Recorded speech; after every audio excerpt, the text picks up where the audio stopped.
Lorsqu'Acha se leva disgrâce à sa belle-mère lors de la réception familiale, elle pensait simplement lui témoigner son respect. Mais 10 minutes plus tard, alors que les murmures se répandaient dans la salle et que tous les regards se tournaient vers elle, son monde bascula d'une manière qu'elle n'avait jamais vue venir.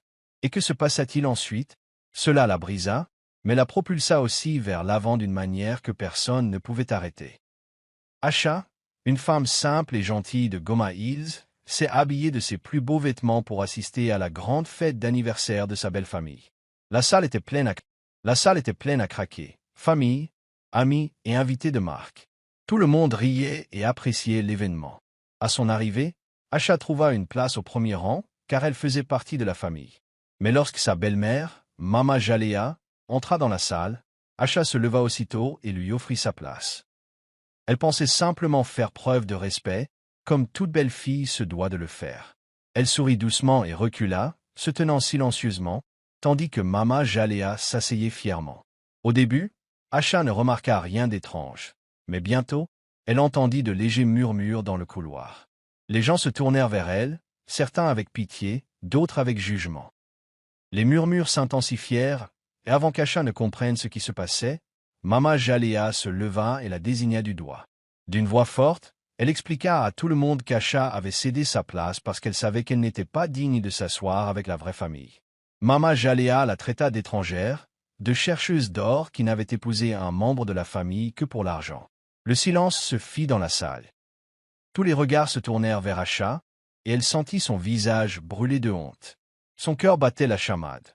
Elle regarda son mari, Baraka, espérant qu'il la défendrait, mais il détourna le regard, faisant semblant de ne pas entendre. Le sourire d'Acha s'effaça et ses mains se mirent à trembler. Ce qu'elle pensait être un simple geste de respect s'était transformé en honte publique. Et à cet instant, tandis que les murmures se transformaient en rire, le monde d'Acha s'écroula aux yeux de tous. Acha se tenait là, le cœur battant si fort qu'elle avait du mal à respirer. Mama Jalea, sa belle-mère, ne s'arrêta pas à une seule insulte. Elle éleva la voix encore plus fort pour que chaque personne présente dans la salle puisse l'entendre. Elle a pointé Acha du doigt et a dit « Regardez-la. Elle a cédé sa place parce qu'elle sait qu'elle n'a pas sa place ici.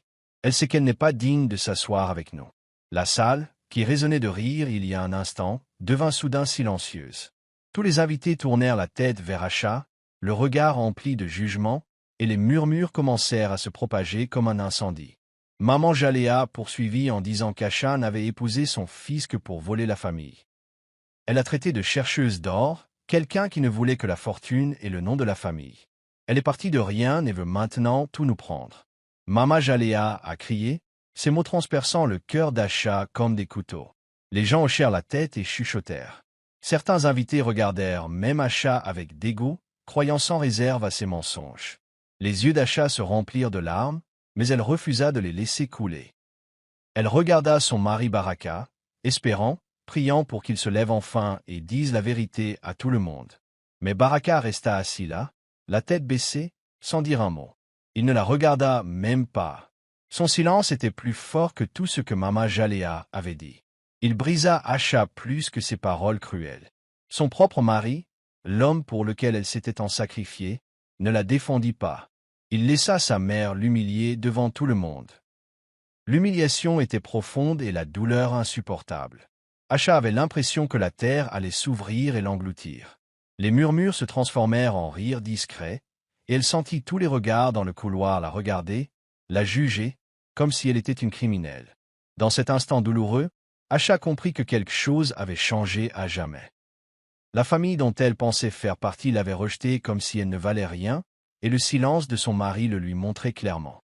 Elle était vraiment seule. Acha était assise seule sur le sol froid de la cuisine, le visage enfoui dans ses mains tandis que des larmes coulaient à flots. Son cœur était lourd, comme s'il allait se briser en 1000 morceaux.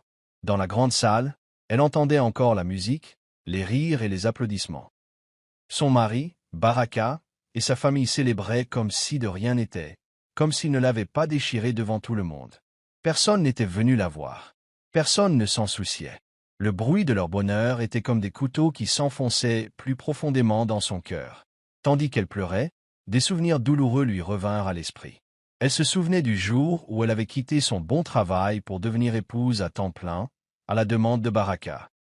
Il lui avait dit que ses rêves avaient besoin de son soutien, et elle l'avait cru. Elle se souvenait avoir vendu le petit lopin de terre que son défunt père lui avait légué, son seul héritage. Elle l'a vendu sans réfléchir, juste pour aider Baraka à démarrer son entreprise. Chaque pas qu'elle faisait était pour lui, pour leur avenir. Elle a renoncé à ses rêves, à son confort, à sa famille, juste pour le soutenir.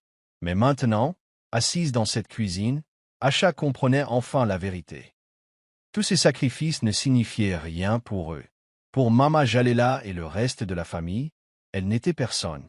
Juste une ombre, se tenant en arrière-plan tandis qu'il brillait. Son amour, sa loyauté, son travail acharné. Ils ne l'ont pas vue. Ils s'en fichaient. Ils ne la voyaient que comme une étrangère, quelqu'un qu'ils pouvaient utiliser puis rejeter. Même Baraka, l'homme qu'elle aimait et en qui elle avait confiance, était resté silencieux pendant que sa mère l'appelait. Son silence fut la plus profonde de toutes. Les larmes d'Asha coulèrent plus fort tandis qu'elle se tenait le ventre, se rappelant qu'elle portait un enfant, leur enfant.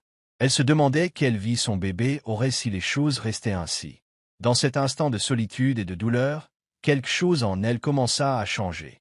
La femme qui se taisait toujours, qui se sacrifiait toujours, commençait à ressentir une nouvelle forme de douleur. Celle qui réveille. Elle essuya lentement ses larmes, le cœur toujours brisé. Mais au plus profond d'elle-même, une petite étincelle de force commença à briller. Un soir, alors qu'Asha était assise tranquillement dehors, les yeux rivés sur le ciel sombre, pensant à son cœur brisé et à l'enfant qui grandissait en elle, quelqu'un l'appela doucement. C'était Kito, le jeune homme qui travaillait pour la famille. Il regarda nerveusement autour de lui avant de s'asseoir à côté d'elle. Sa voix était basse, mais ses mots résonnèrent comme un coup de tonnerre aux oreilles d'Asha. Kito lui raconta qu'il avait vu des choses qui pouvaient tout changer. Il fouilla dans son sac et en sortit une petite enveloppe. À l'intérieur se trouvaient des papiers, de vrais papiers, avec des numéros, des noms et des signatures. Les mains d'Asha tremblaient en les regardant. Elle avait du mal à croire ce qu'elle voyait. Les documents montraient que Mama Jalea, la même femme qu'il avait traitée de voleuse, était la véritable responsable du vol de la famille. Mama Jalea avait secrètement transféré de l'argent sur ses propres comptes, sous de faux noms et en mentant. Pire encore, elle avait accusé Asha de dissimuler ses propres crimes.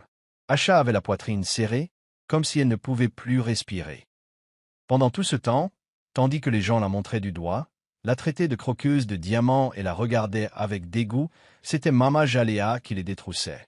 Les yeux de Kito étaient emplis de pitié tandis qu'il murmurait « Je ne pouvais plus me taire. Tu ne mérites pas ça. » L'esprit d'Asha tournait en rond. Elle ressentait à la fois colère, douleur et choc. Elle avait envie de crier. Elle avait envie de pleurer. Mais surtout, elle se sentait piégée. Devait-elle sortir et révéler la vérité à tout le monde? Devait-elle riposter et détruire les mensonges de Mama Jalea? Ou devait-elle se taire, comme toujours, et continuer à souffrir pour préserver la paix? Le choix était lourd, mais sa main se posa sur son ventre. Elle pensa à son enfant Annette. Innocente, impuissante et dépendante d'elle. Asha comprit alors que le silence n'était plus une option. Elle ne pouvait pas laisser son enfant grandir dans un monde où le mensonge triomphe et la vérité est écrasée. Cette nuit-là, alors que les larmes ruisselaient sur son visage, Asha sentit quelque chose de nouveau naître en elle. Du courage. Du vrai courage. Et cette fois, elle ne se tairait pas. Un matin, avant même le lever du soleil, Asha prépara discrètement son sac. Ses mains tremblaient, mais son cœur était fort. Elle jeta un dernier coup d'œil à la grande maison de Goma Hills. La maison où elle avait pleuré tant de nuits, où elle avait été insultée, où ses sacrifices n'avaient jamais été vus. Elle essuya ses larmes, prit son petit sac et sortit sans dire un mot à personne. Elle en avait assez. Elle entreprit un long voyage jusqu'au village de Lubiri, où se trouvait l'ancienne maison de son défunt père. C'était petit et usé, mais pour Asha, c'était comme une sensation de liberté. Pour la première fois depuis des années, elle pouvait respirer. Sans argent, mais avec une détermination débordante, Asha a décidé de prendre un nouveau départ. Elle se souvenait des magnifiques tissus que sa mère tissait lorsqu'elle était enfant. Elle a donc commencé à fabriquer ses propres tissus à la main avec de vieux outils. Au début, les villageois se moquaient d'elle. Ils disaient « Regardez la femme du riche, qui confectionne des tissus comme une pauvre femme. » Certains se moquaient même d'elle au marché, refusant d'acheter son travail. Mais Asha ne s'arrêta pas. Elle travaillait jour et nuit. Ses mains étaient douloureuses et son corps fatigué. Mais son esprit persistait. Elle se disait, un jour, ils verront. Les semaines se transformèrent en mois. Petit à petit, les gens ont commencé à remarquer que les tissus d'Asha étaient différents. Colorés, uniques et confectionnés avec amour. Un touriste de passage au village en a acheté et a partagé des photos en ligne. C'est à ce moment-là que tout a basculé. Une célèbre maison de couture de Kampala a vu les photos et s'est intéressée. Elle a contacté la marque, souhaitant rencontrer la femme derrière ces magnifiques créations. Asha n'en revenait pas. Après toute la douleur, les larmes et les nuits blanches, son travail acharné était enfin couronné de succès. Sa petite entreprise, née de moqueries, lui ouvrait désormais des portes dont elle n'avait jamais rêvé. Et au fond d'elle-même, Asha savait que ce n'était que le début de sa nouvelle et puissante histoire. Sa vie commença à changer plus vite qu'elle ne l'aurait imaginé. Sa petite entreprise de tissus, autrefois moquée, est soudain devenue le centre de toutes les conversations. Les commandes ont afflué, non seulement des villages voisins, mais aussi des grandes villes. Tout le monde voulait un exemplaire des créations uniques d'Asha. Un jour, elle reçut un appel qui la laissa sans voix. Elle était invitée à présenter son travail lors d'une exposition internationale à Nairobi. Pour elle qui avait autrefois pleuré seule dans sa cuisine, c'était un rêve. Elle emportait ses plus beaux tissus et voyageait la tête haute. Lorsqu'elle exposait ses créations, son talent était admiré de tous. Son nom était désormais connu au loin et l'argent commençait à affluer. Asha n'était plus la femme dont on se moquait. Elle était désormais une étoile montante. Pendant ce temps, à Goma Hills, la situation s'effondrait. Les escroqueries secrètes de Mama Jalia avaient enfin été révélées. Ceux qui la vantaient autrefois la blâmaient désormais. Les entreprises familiales commencèrent à faire faillite, les dettes s'accumulèrent et leur maison, autrefois majestueuse, semblait froide et vide. Baraka, qui gardait le silence pendant que sa mère insultait Asha, se retrouva abandonnée de tous. Même de Mama Jalia, qui ne pensait plus qu'à sa propre survie. N'ayant plus personne vers qui se tourner, Baraka recommença à penser à Asha. Il se souvint de son soutien, de ses rêves et de ses sacrifices pour leur famille. Le regret l'envahit. Il commença à s'enquérir de la situation, cherchant à savoir où Asha était partie. Mais Asha n'était plus la femme qui attendait son amour. Elle était occupée à bâtir son empire, à transformer sa souffrance en pouvoir. Elle avait goûté au succès, et elle savait désormais qu'elle n'avait besoin de l'approbation de personne pour briller. Tandis que Baraka la cherchait, le monde entier voyait l'étoile d'Asha s'élever, transformant son histoire de chagrin en une victoire inébranlable. Le soleil brillait sur le village de Lubiri tandis que toute la ville se rassemblait pour le grand événement communautaire. Tout le monde était excité, mais ils étaient loin de se douter qu'ils allaient assister à un événement bouleversant. Alors qu'Asha se tenait gracieusement devant sa boutique de tissus, vêtue de ses magnifiques créations, des murmures commencèrent à se répandre dans la foule. Baraka et Mama Jalia étaient arrivées. Elles entrèrent lentement, leurs visages ayant perdu leur fierté et leur puissance d'antan. Les gens observaient en silence, attendant la suite. Baraka, l'air fatigué et épuisé, gardait la tête basse. Mama Jalia, la femme qui avait autrefois humilié Asha devant tout le monde, était désormais celle qui essuyait la honte. Ses affaires avaient fait faillite, sa réputation était ruinée, et elle n'avait plus aucun recours. Arrivée à Asha, Mama Jalia fit quelque chose d'inattendu. Elle tomba à genoux devant toute la foule. Des larmes coulaient sur son visage tandis qu'elle implorait le pardon d'Asha, la voix tremblante. « S'il te plaît, Asha, pardonne-moi » cria-t-elle, sa voix autrefois fière, désormais faible et désespérée. La folie à l'état. C'était la même femme qui avait traité Asha de chercheuse d'or, qui l'avait chassée comme si elle n'était rien. Et maintenant, elle était là, à genoux, suppliant. Mais Asha restait droite et calme. Elle ne se précipita pas pour les serrer dans ses bras, ni faire comme si tout allait bien. Elle les regarda simplement, le visage ferme mais bienveillant. Elle avait fait trop de chemin, travaillé trop dur et souffert trop pour tout oublier comme ça. Les gens du village recommencèrent à chuchoter, cette fois avec admiration pour Asha. Ils voyaient comment elle gardait ses distances, montrant au monde qu'elle n'était plus la femme faible qu'ils voyaient autrefois. Elle était une femme accomplie, indépendante et respectée. Ce jour-là, la réputation de Mama Jalia s'effondra, tandis que celle d'Acha ne fit que s'accroître. Toute la ville observa la scène et en tira une leçon. Il ne faut jamais sous-estimer une femme qui a trouvé sa force. Et tandis que Baraka et sa mère se tenaient là, honteux, Acha resta maîtresse de sa propre histoire. Tout le village retenait son souffle. Tous pensaient qu'Acha allait enfin s'en prendre à Baraka et à Mama Jalia, après tout ce qu'il lui avait fait. Les gens s'attendaient à ce qu'elle crie, qu'elle leur envoie leur honte au visage. Mais Acha, grande et calme, les surprit tous. Elle regarda Baraka, puis Mama Jalia, toujours agenouillée. Sa voix était douce mais ferme. Elle dit « Je te pardonne, mais à une seule condition ». La foule se pencha, impatiente d'entendre ses prochains mots. Acha poursuivit « Tu dois te tenir devant ces gens, ici et maintenant, et admettre tout le mal que tu m'as fait. Admets que tu as menti, que tu m'as humilié et que tu as tenté de me détruire. Et après cela, tu signeras des papiers stipulant que tu n'as aucun droit sur mon entreprise, ma réussite, ni sur quoi que ce soit que j'ai construit de mes propres mains. » Des exclamations de surprise résonnèrent dans la foule. Baraka et Mama Jalia se regardèrent, le visage pâle. Elles savaient qu'elles n'avaient pas le choix.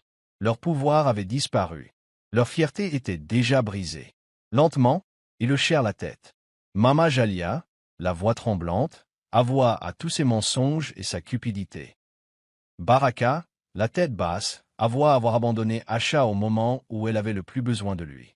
Alors que la vérité éclatait devant tout le village, les gens se mirent à applaudir. Puis les applaudissements redoublèrent, jusqu'à ce que tout le village soit rempli d'acclamations. La force d'Acha, son calme et sa puissance, touchèrent tous les cœurs. Elle avait le droit de se venger, mais elle choisit la justice avec dignité. Lorsqu'ils signèrent les papiers, renonçant à tout droit sur son empire de la mode en plein essor, la foule se leva et offrit à Acha une standing ovation. Elle souriait, non pas avec fierté, mais avec sérénité. Elle avait gagné, non seulement en affaires, mais aussi en respect et en honneur. Ce jour-là, Acha a montré au monde que le véritable pouvoir ne réside pas dans les cris ou les combats. Il s'agit de se tenir debout et de prendre des décisions sages et fortes. Et tout le village n'oubliera jamais ce moment. Acha retourna à Goma Hills, mais cette fois, elle n'était plus la même femme qui pleurait en silence. Elle n'était plus la belle fille brisée dont tout le monde se moquait. Désormais, les gens se levaient à sa vue. Les enfants lui adressaient des sourires de la main, et les commerçants se précipitaient pour l'accueillir. Acha était devenu le plus gros employeur de la région, dirigeant des usines et des ateliers qui employaient des centaines de personnes. Elle était aussi une influenceuse influente, son nom étant connu jusque dans les villes les plus reculées. Tout le monde voulait participer à sa réussite. Mama Jalia, qui dirigeait autrefois la famille avec crainte et fierté, n'était plus la femme qui faisait trembler les gens auparavant. Elle travaillait désormais discrètement dans une petite cuisine communautaire construite par la fondation d'Acha. Les mêmes mains qui autrefois pointaient du doigt et faisaient honte à Acha s'occupaient désormais à servir de la nourriture aux pauvres. Les gens murmuraient que la vie avait changé. La puissante Mama Jalia était désormais humble, tandis qu'Acha se tenait fière et rayonnante.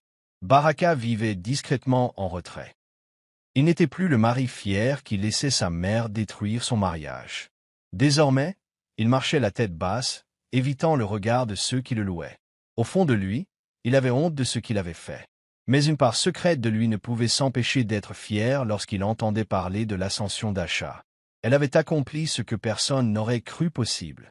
Partout où Acha allait, on lui témoignait du respect. Plus personne n'osait dire du mal d'elle. Elle était devenue intouchable, non par vengeance, mais parce qu'elle s'était construite à force de travail et de dignité. La femme autrefois mise à l'écart était désormais le pilier de la communauté. Les collines de Goma ne seraient plus jamais les mêmes, et tout le monde le savait. C'était l'ère de la nouvelle Acha. Lors du grand sommet pour l'autonomisation des femmes, la salle fut applaudie à l'arrivée d'Acha sur scène. Cette fois, pas de honte, pas de murmures, pas de regards moqueurs, juste de l'amour et du respect. Au centre de la scène se dressait une magnifique chaise dorée, et, insolente sous les projecteurs, n'importe quelle chaise, c'était un symbole, celui de la place qu'Acha avait un jour abandonnée lors de la réception de ses beaux-parents, l'acte même qui avait conduit à son humiliation publique. Mais aujourd'hui, cet acte s'était transformé en sa plus grande victoire. En se dirigeant vers la chaise dorée, Acha serrait son petit enfant contre son cœur. Des larmes brillaient dans ses yeux, mais c'étaient des larmes de joie et de fierté. Elle s'assit doucement sur la chaise et toute la salle se leva, acclamant sa force et son parcours. Cette femme autrefois humble des collines de Goma était désormais une icône, inspirant les femmes de tout le pays à s'élever et à ne jamais se laisser rabaisser.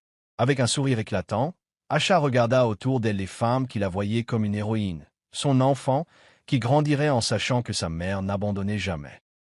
Et puis, elle a prononcé des mots qui ont touché tous les cœurs présents. D'une voix forte et assurée, elle a dit « J'ai cédé ma place une fois, plus jamais ». La foule a applaudi à tout rompre, certains pleurant même, car ils connaissaient sa douleur, son combat, et maintenant son triomphe. Le voyage d'Asha était bouclé. Elle avait reconquis non seulement un siège, mais aussi sa valeur, son pouvoir et sa voix. Et cette fois, personne ne pouvait le lui enlever. L'histoire se terminait avec elle, assise sur ce fauteuil doré, telle une reine à part entière, et la promesse de ne plus jamais se faire peur pour le confort de quiconque. Pour plus de vidéos de l'ONU, rendez-vous sur www.1.org.